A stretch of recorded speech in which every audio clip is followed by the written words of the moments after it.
Sabi nila ma'am, yung matatapang daw magpalaslas daw sa ano po, braso. Tapos yung Scar. dugo po ma'am, sinisignature namin gamit yung balahibo ng manok sa may papel. Isa po ako doon ma'am sa kinasal, 18 po ako nung kinasal ako ni Senior Aguila. Tapos yung kapartner ko po is lesbian po, 24 years old. Kapag tatlong gabi hindi mo makuha yung babae, pinapatawag po. Tapos yung time po nung di ko ginalaw talaga yung babae, pinatawag ako ni Senior. Tapos sinabihan ako na gahasain ko daw. Dahil asawa ko na daw yun, authorized na daw ako na gumahasa sa kanya. Sir Kent, Kent Steven Consigna, dun po sa ipinakitang letrato ni Chair kanina, kasama po kayo doon? Opo ma'am, kasama ako noon. Kasama po kayo. Tapos kayo po ay miyembro ng pangalawang antas ng Soldiers of God, yung Cluster ano po yung Agnus notes po? Cluster Agnus. Cluster, oh yun po. Cluster Agnus. Opo. Meron din po kayong marka tulad ni Jeng, Ito po. Sir Jeng kanina? Meron. At lahat po ba ng miyembro na nasa kapihan ay may ganyan? Hindi lahat ma'am kasi yung iba dito lang kinukuha ng dugo Sa daliri. sa daliri. Pero sino-sino po yung may ganung Yung- tattoo or marka? Sabi nila ma'am, yung matatapang daw magpalaslas daw sa ano po, braso. Okay. So, last po yan. And then kapag Oh. humihilom na, yun na yung balat. Oo. Yun na yung Tapos yung scar. dugo po ma'am, sinisignature namin gamit yung balahibo ng manok sa may papel. Okay. Sinisignature nyo yung dugo nyo sa papel. So, parang ginagaya ba yung katipunan noon? Hindi ko alam po ma'am, Hindi nyo pero alam. ganun po yung ginagawa. Okay. Lahat po ba ng levels ng Soldiers of God may ganon? Depende po sa Yung matatapang. matatapang po na nagpapahiwa. Pati po ba yung mga bata sa fetus, Opo. 6 to Opo, 7 years may- old, may ganon na? Ang alam ko po, yung mga bata sa kamay daliri lang po. Sa kamay, sa daliri.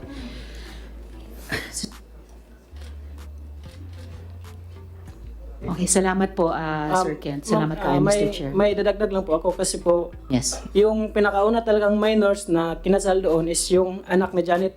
Tapos yung kapartner niya po is kaplaton ko po sa Cluster Agnus. Sa Cluster Agnus po kasi doon nandun pa ako, may 13, hinati-hati siya ng 13 platons. Yung member po is umabot may 30, 20 plus ganun po. Tapos yung partner ng anak niya is kaplaton ko po. Tapos kabarangay ko din po sa Socorro. Ilang taon yung anak ni Miss Janet? Ano po, 12 years old nung kinasal, tapos yung babae pa, 13 yata yun, kung hindi ako nagkamali. Tapos, isa po ako doon ma'am sa kinasal, 18 po ako nung kinasal ako ni Senior Aguila. Tapos, yung kapartner ko po is lesbian po, 24 years old. Tapos, nangyari po, kapag tatlong gabi hindi mo makuha yung babae, pinapatawag po. Tapos, yung time po nung di ko ginalaw talaga yung babae, pinatawag ako ni Senior. Tapos, sinabihan ako na gahasain ko daw. Dahil asawa ko na daw yun, authorized na daw ako na gumahasa sa kanya. Tapos, sinutosan niya po si Janet na kumuha po ng tabletas po, yung gamot, pinainom sa akin. Di ko matukoy kung anong gamot yun, pero Sino Janet? Janet Ahok po. Ahok. Sige, continue. Tapos, yun po, ininom ko naman yung gamot, pero nung kagabihan po, yung pagkatapos kong inumin, wala pa siya masyado epekto. Nung umuwi na ako po, is doon na nag-iba yung reaksyon ng katawan ko. Tapos, di ko na alam kung nung parang lutang po talaga ako. Tapos, nung kagabihan po is gusto ko pong maggalawin yung babae, pero hindi ko talaga ginawa kasi wala akong gusto. Tapos, parehas din kaming walang gusto kasi pilit lang din na kinasal. So, ang nangyari po is, pumunta po ako ng CR, doon po, tapos, binasap ko po yung katawan ko, tapos bumalik ako, parang bumalik yung reaksyon ng katawan ko. Tapos, yung sa training po, na yung mga dinidinay nila is, may time din po na may pumutok na baril doon sa function hall. Yung tinuruan kaming mag-disassemble at mag-assemble. Tapos, So, totoong baril ito Totoo po yun, kung ma'am. dinisarma nyo at inassemble ulit. opo, tinuruan kami noon. Tapos, sa platon namin hindi natapos kasi may pumutok.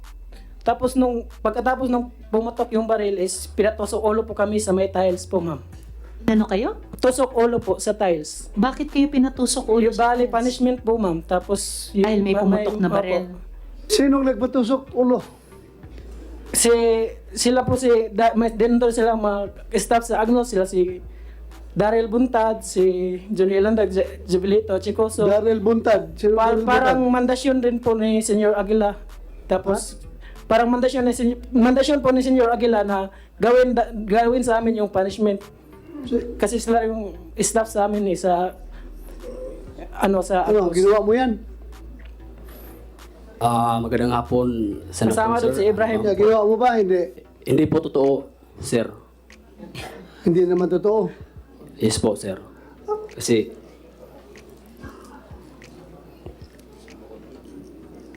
Ano ang unit mo dati?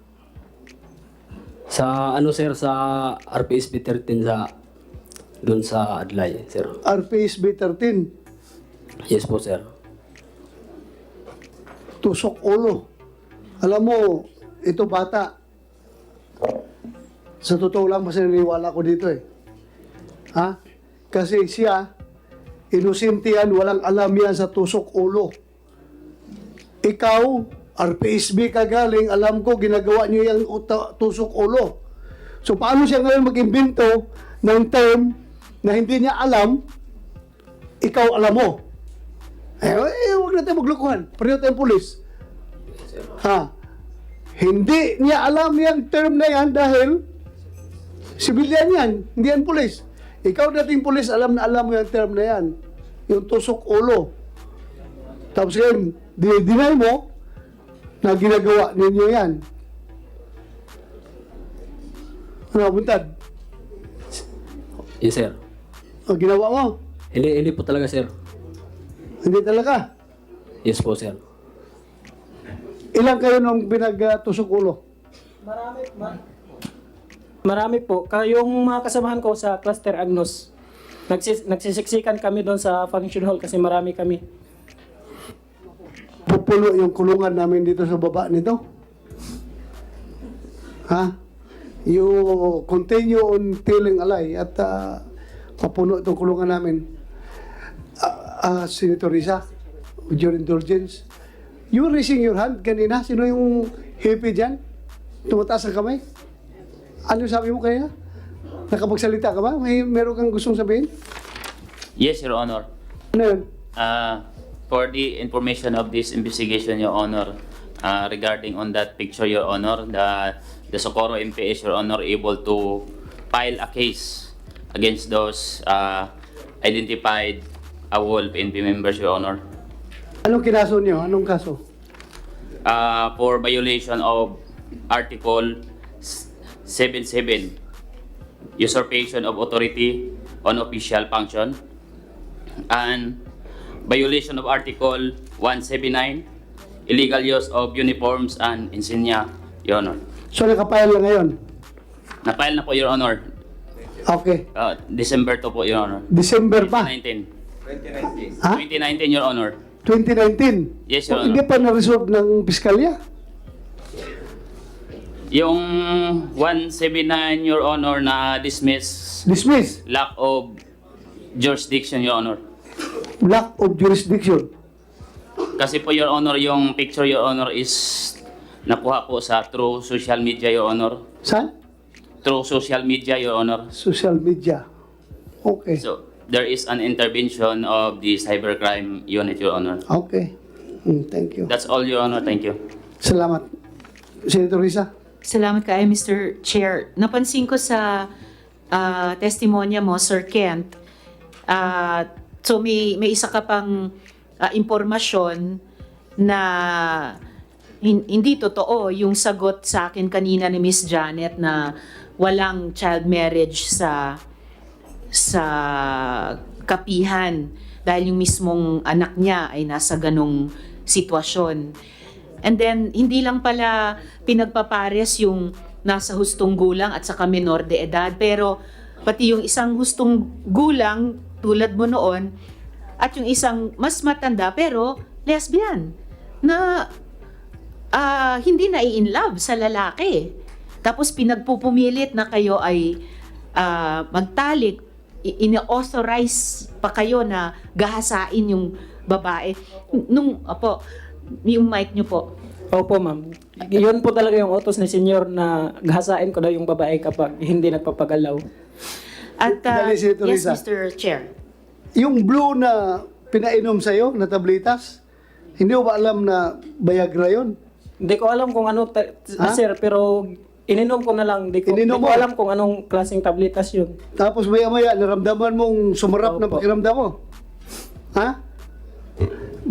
Most likely, Viagra yun. Hindi ako gumagamit yan, ha? Hindi ako gumagamit. Pero alam ko lang na, alam ko, dahil nakikita mo yan, na yung blue pill na yan is Viagra. Si Kwan yung nagbigay. Si Janet Ahok. Ano yung binigay mo sa kanya na blue daw? Anong klaseng Kwan yun? Tableta? Sir, sa labing tinuod, kini si is Puta. Indo ulis dyan ako dito. Pasubaya lamang ko, sir. Sige. Indo ulis dyan ako dito sa viewing. Kining bata, sir, sa una, gikagid na siya. Daghan ang mga kagid sa ijang kuan, lawas. Unja na nga doon siya naho, yung siya na nga. Naaba kay tambal initi. Unja, dito, sir, diha ko'y tablitas nga, dalasinsi. Ano na? Dalasinsi. Ano yun? Dalasinsi, sir. Dala sisi. Oh. Okay. Mao may Anong yung kulay? bata Blue? ganit sa sir. Blue ang kulay? Mura na siya og brown, sir. Brown. Medyo may pagkamaroon. Okay. Oh. Nangadyo ra na siya nag tableta suya na siya ingon nga akong gitagaan og mga bisan unsa tableta sa tunga isang pangadyo na sir. Oh, Kay para sa... gitagid na siya sa una, sir. Excuse me po, Mr. Chair, is yung sinabi ko po kasi nung pinatawag kami is hindi po tumatayo yung junjun ko, kaya sabi ko nga hindi ko kayang galawin yung babae. Tapos yung binigay po para yung alam ko sa pagkakaintindi ko po is para sa ano talaga yun, pampagana. Sige. Go ahead, Senator Risa. Salamat kaayo, Mr. Chair. Isang follow-up na lang dun sa sinabi ni Sir Kent. Bukod po kay Patrolman Buntad, sabi din nila, Corporal Achecoso, kasama daw po kayo sa nagpa-tusok ulo sa kanila. Siya nga ba? Hindi po po. Okay po. Mr. Chair, nag-iintay pa ako ng aamin pero okay. At speaking of yung gamot na hindi alam ni Sir Ken kung ano yon na ibinigay sa kanila, follow-up question kay Miss Lovely, Mr. Chair, yung gamot daw na pinainom sa tatay nyo ay yung dumi ng kambing? Yes po, Madam Chair. So yun yung sa Goat copy. ospital na pinamamahalaan ni Senyor Goat copy Aguila yung or tawag. paano po? Opo, gawa po yun ni Senyor Aguila mismo. Gawa ni Senyor Aguila. Opo, ghost copy yung tawag sa amin doon. Tapos may ghost candy po. Yung pupo po ng tayong kanding po, yung ginigisa tapos dinidikdik tapos inhaluan ng durin po. Tapos parang ginawang candy. Tapos yung isa tea, parang tea po. Okay, so chemist din pala sila para makapag-formulate ng gamot.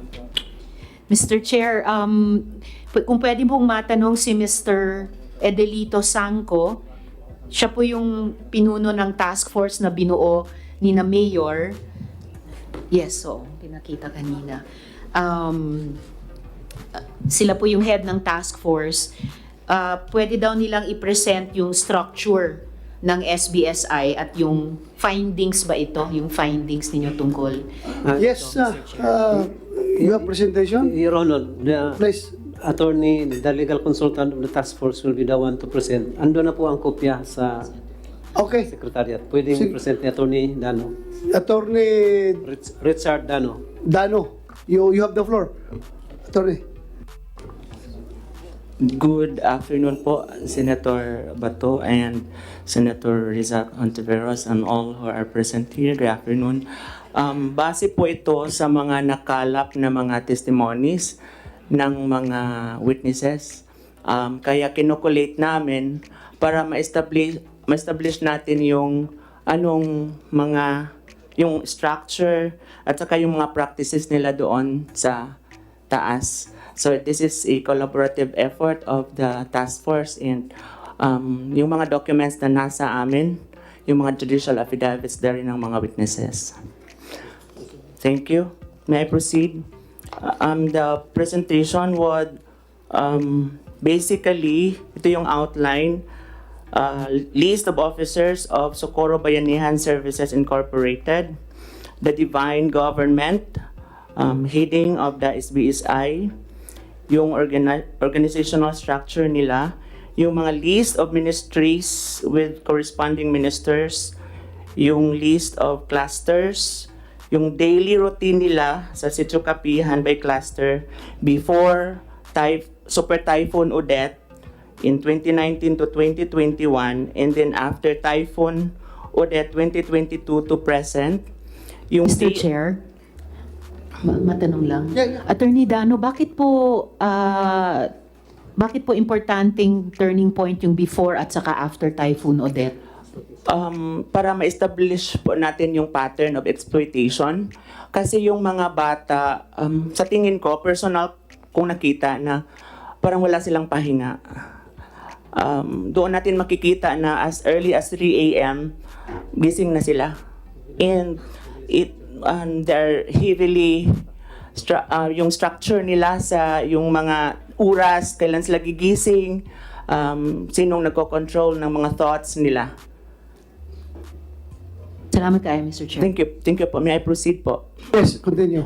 Yung day off policy, kung kailan sila pwede na magpunta sa baba, o yung foxhole, kung sino yung mag-guard or mag-duty, yung gate pass, insurance policy po.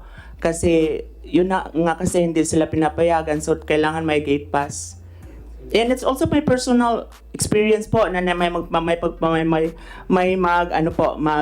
magpapagawa ng deed of sale at saka sabihin by 11 a.m. dapat tapos na o unahan kami kasi baka mag-close yung gate at saka yung 4 p.m. So it's my personal experience po being a lawyer there, staying in the Bocas Grande. So yung list po ng officers nasa naman ito, nasa official announcement po ng SBSI page po. Yung board of directors nila, si Senior Aguila, yung president. Yung vice president, si Mamerto Di Galanida. Yung general manager, si Dinya T. Florano na patay na. Chenga Lia Yamson, yung secretary general. Flordeles Ilandag, yung treasurer nila. Romero Ahok, public information officer. Winifredo Buntad, yung peace officer. Karen Sanico Sr., tsaka yung si Jaime Walo, Lelebeth Guma, Florencio Kiban, Alexto Rivas, Oscar Arcalar, Sammy Cordita, Lorlito Digal. Ito yung mga peace officers nila. Yung sa administrative department, Ralden T. Florano, yung executive assistant. Attorney Ralna Dayan de la Peña, yung legal consultant. Maricel Manti, yung accountant nila. Virgie Ocon, yung bookkeeper, Cheryl Sanico, at saka Jessica Galanida, yung mga auditors. Next slide, please. The Divine Government headings nila, Nueva Jerusalem Esperanza Ministry Government, Bagong Gobyerno sa Diyos, Lungsod sa Kapihan, Isla Bocas Grande, Office, ground floor of Function Hall. Ang pangatlo yung organizational structure, ito yung bago. Supreme Divine Minister, Jerin Skelario. Supreme Prime Minister, Romero Ahok. Assistant Prime Minister, Rickson Lobapis. Ministers, yung mga list of ministries with corresponding ministers. Interior and Local Government, Mr. Mamerto Di Galanida. Finance and Budget, Flordelis Ilandag. Agriculture, Andres Molianida. Social Welfare and Development, Lilian Dizon. Environment and Natural Resources, Medulina C. Hingpit. Trade and Industry, Joel Molianida. Statistics, Jessica Kuray. Assessment, Maricel Manti. Sa Health, Gladys May Dizon. Solid Waste Management, Ranel Savandal. Defense, Winifredo Bontad. Culture and Arts, Alban M. Yamson, teacher. Deceased na din to. Divine Matchmaker, Rodolfo Ahok. Land and Transportation, Larry Liano. Energy and Waterworks, Markel Capistrano. Telecommunication, Melodina Hingpit. Yung legal consultant, Attorney Ralna Dayan de la Peña. Peacekeeper, Winifredo Bontad and Aguila members. Name of hospital. Ito yon, Medica El Salvador Perpetua. Ang administrator, chairperson, si Mrs. Rosely Sanico. List of clusters, yung Aguila Cluster, Private Army. Karen J. Sanico Senior, yung chairman. Genevieve Dizon, yung battalion commander nila. Assistant Battalion Commander, Gilbert Dizon. Master Trainer, Winifredo Buntad. Number of staff, 20 persons. Agnos Cluster, Joel Molianida, yung chairman. Rene Lubapis, Battalion Commander. Assistant Battalion Commander sinabi pero wala kaming pangalan. Number of staff, 20 persons. Yung sa BUM cluster, Sergio Cobillan, yung chairman. Rocky Lobapis, Battalion Commander. Bonbon Bontad, Assistant Battalion Commander. Number of staff, 18 persons. Shera, Sami Cordita ang chairman. Eugene Ramirez, Battalion Commander. Ferdinand Gambing, yung Assistant Battalion Commander. Number of staff, 13 persons. Sa Dion na cluster, Alan Dizon yung chairman. Edi Paitan yung Battalion Commander. Rujim Veran yung assistant. Number of staff, 16 persons. Ito yung sa Nursing Mothers, yung Ili na cluster. Marites Hostol, yung chairperson. Jinky Api, Battalion Commander. Romil Api, Assistant Battalion Commander. Number of staff, 16 persons. Mr. Chair, Attorney Dano, Ellie Cluster Nursing Mothers? Yes, Mga po. breastfeeding mothers na nagte-training din at nagsiserve sa Soldiers of God? Yes, ito po sila. May cluster din po ang Yung mga nanay. number of staff nila, 16 persons. Yes po. Pero yung number of members bawat cluster, Marami siguro hindi namin alam ang hindi numbers. nyo alam. Hindi pa More or namin. less, tingin nyo. Well, Malaki? kasi ang natandaan ko 1,303 children. Pero meron silang binigay sa ilang kanilang counter affidavit na numbers ng population nila doon. Pwede kong tingnan. Ito yung census of Socorro Bayan Services 2023. Yung family had 1,238. Yung wife, 1,019. Children 1,303. Sa cluster, yung Aguila, 132. Deo, 385. Agnos, 490. Eli or Perpetua, 552. Bium, 550. Feto, 650. Shera, 801. Galing po ito sa kanila nung nag-file sila ng counter affidavit. Okay, thank you. Please continue. Fetus cluster. Yung chairman nila, si Ralden Florano, walang nakalagay na battalion commander at saka assistant battalion commander. Ito yung sa mga bata sa fetus. Number of staff, 20 persons. Sa medic cluster po, Rosely Sanico yung chairperson, PJ Ray Dizon, battalion commander, walang napangalanan na assistant battalion commander. Number of staff, 34 persons. Ito yung daily routine nila or practices. Before Typhoon Odette, 2 to 5 a.m., Humanay, meron na silang formation.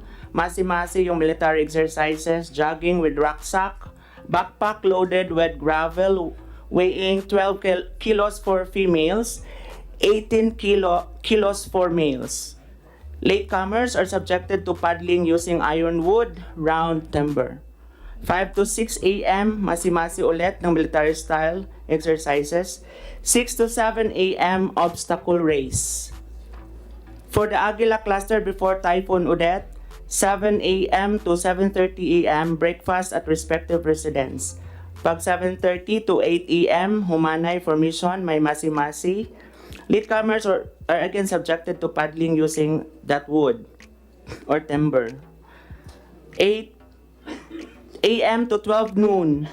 Dito ginagawa ang firearms disassembling, assembling training. Others assigned tasks such as hauling og magkuno lumbers for the furniture business of Cluster Chair Karen Sanico, land preparation using pig mattock, planting root crops, etc. 12 noon to 1 p.m., lunch and siesta at respective residence.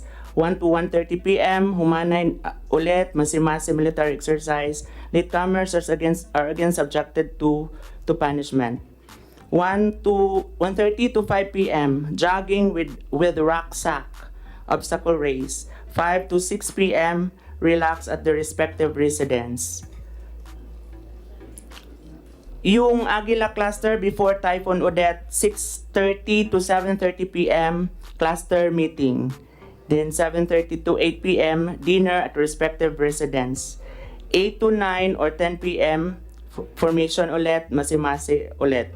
And latecomers are again subjected to punishment. Next, ito na yung Aguila cluster after Odette. 2:30 to 3 a.m. Sounds of various songs would be played. Ibalik mo nga yung last slide. Latecomers are subjected to paddling using ironwood, round timber. Yes po. Isipin mo yung magkuno yan yung ironwood, round timber pa, pag papaluin ka niya, kasakit yan. Mas masakit pa yun sa bakal. Dahil mabigat yan, ironwood. Please continue. Yes po, thank you. Itong 2:30 to 3 a.m., sounds of various songs would be played in centralized sound system. Merong recorded announcement, child's voice, alas 3 na, 3 times. Yung voice of teenager, umaga na, 3 times. Gising na, 3 times. Voice of gerents, kayong mga nakatulog pa, gising na. Kayong mga naidlip pa, bangon na. Dahil sa ayaw niyot sa gusto, makikita tayo sa isang napakalaking paglilitis. Kung sino ang makakatunog, panalo. Kung sino ang malilinlang, talo. 3 to 4 a.m., family worship time inside the household. Ito yung silent recitation of the 15 Mysteries Prayer, reading out loud of letters from Senior Aguila entitled Pagmata or Gising Na. Sabado y Gloria, Black Saturday. Dalan sa Kabulakan, Path of Flowers. Ibong Kalapati, Pulang Bangkang Hapuhap, Kadinang Solar. Posisyon sa mga binadlisan or posisyon ng mga pinili. Mr. Chair, Yes, go ahead. Attorney Dano, ano po yung 15 Mysteries Prayer? Rosario ba yun? Meron silang sariling ginawang parang rosary 15 minutes. Kasi one time pinapasite ko yung mga bata kasi silang nagsasabi na 15 mysteries. So pina-recite ko nung one time nagpunta kami sa NBI. And meron yung 15 mysteries na sinasite nila. Yung prayer nila po. 4 to 4:30 a.m. cluster worship meeting discussing alleged miracles performed by J-Rens. In 4:30 to 5 a.m., Humanay ulit, formation at the quadrangle. Latecomers are subjected to paddling using ironwood round timber. 5 to 6 a.m., all forms of hard labor such as gathering of sand and gravel from the shoreline, arrestor services of the ironwood to be utilized in the furniture business of Karen Sanico, land tilling through peak mattock, planting and fertilizing root crops, any other work assignments. 6 a.m. to 7 a.m. breakfast at the respective residence. 7 to 7:30 may formation na rin, and then magjo-duty sa guardhouse. Latecomers are subjected to same punishment. 8 to 12 noon, proceed to hard labor, volunteer works, and duty at foxhole, yung mga guardhouse nila. 12 noon to 1 p.m. lunch at the respective residence except for those on duty at the foxholes who are bringing their own provisions. Sila lang nagdadala ng sariling pagkain. 1 to 1:30 a.m. humanay, masi-masi military style exercise, and then latecomers are again subjected to punishment. 1:30 to 4 p.m. yung hard labor, volunteer works, and duty at the foxhole sa guardhouse. 4 to 4:30 p.m. change clothing. 5:30 to 6 p.m. humanay, merong formation na rin, and masi-masi military exercise. Latecomers are subjected to same punishment. 6 to 7 p.m. onwards, dinner at the respective residence, overnight sleep. Agnos cluster, the same daily routine practices of the Aguila cluster before and after Typhoon Odette. Sa Bium cluster, the same daily routine practices of Aguila and Agnos cluster before and after Typhoon Odette, except for the firearms disassembling and assembling training. Shera cluster, before Typhoon Odette, 3 a.m. rise up and pray the 15 mysteries. 3 to 4 a.m. humanay formation, may Zumba, tasking for assignment at barracks and for those for volunteer works. 4 to 5 a.m. gathering of gravel for those assigned for volunteer works, and reporting for guard duty for those assigned at the barracks. 5 to 7, go home for those assigned for volunteer work. Those assigned at the barracks shall bring their own provisions. Volunteer works except those reporting for guard duty at the barracks pag 7 to 11 a.m. Sa Shera, 11 a.m. to 1 p.m. lunch at the respective residence except those at the barracks. Volunteer works except those reporting for guard duty at the barracks 1 to 5 p.m. After Typhoon Odette, the same schedule of activities before the Typhoon Odette, except that no longer required to report to barracks but the foxhole for guard duty. Sa DU cluster, 3 a.m. to 4 a.m., the same early morning prayer activities with other clusters. 4 to 5 a.m., minor exercises. 5 to 7 a.m., household chores and breakfast. 7 a.m. to 4 p.m., females report for duty at the foxhole. Males pound rocks for gravel. 4 to 4 a.m., males report for duty at the foxhole. Nursing mothers, yung LE clusters, 3 to 4 a.m., the same early morning prayer activities with other clusters. 4 to 5 a.m., minor exercises. 5 to 7 a.m., yung household chores nila and breakfast. 7 to 4 p.m., females whose child have reached 3 years old shall report for duty at the foxhole. 4 p.m. to 4 a.m., male staff of Ely cluster report for duty at the foxhole. Note that Ely cluster was disbanded after Typhoon Odette. The members were reassigned to the cluster of the respective spouses. Fetus, yung fetus cluster, yung children, 3 to 4 a.m., the same early morning prayer activities with other clusters. 4 to 5 a.m., minor exercises. 5 to 7 a.m., household chores nila and breakfast. In classification, ito yung mga classification ng fetus clusters. Twinklers fetus, 5 to 7 years old. Cubs fetus, 8 to 10 years old. Junior fetus, 11 to 12 years old. Mr. Chair, Yes, go ahead. Senator Attorney Risa. Dano, akala ko kanina nung nagte-testify si Sir Jeng na yung fetus, ganyan, hanggang sa bagay, preteens naman yung 12. Pero hanggang 12 years old yung fetus. Pero biglang at 12, Parang adult na ang turing, pwede nang pilit ipakasal. Yes po. Yes po. Sa pagkakaintindi ko rin po. Report to barrack schedules, twinklers, fetus twice a week. Doon sila nagre-report sa barracks. 8 a.m., children brought to barracks. 3 p.m., children returned Ano home yung from barracks. barracks? Kasi may isa-release ng mga pamamahay doon sa loob, di ba? May mga bahay-bahay. So may sinasabi kang barracks. Ano yung barracks? It's a separate building away from their homes. Doon dinadala yung mga bata. Doon tinitrain?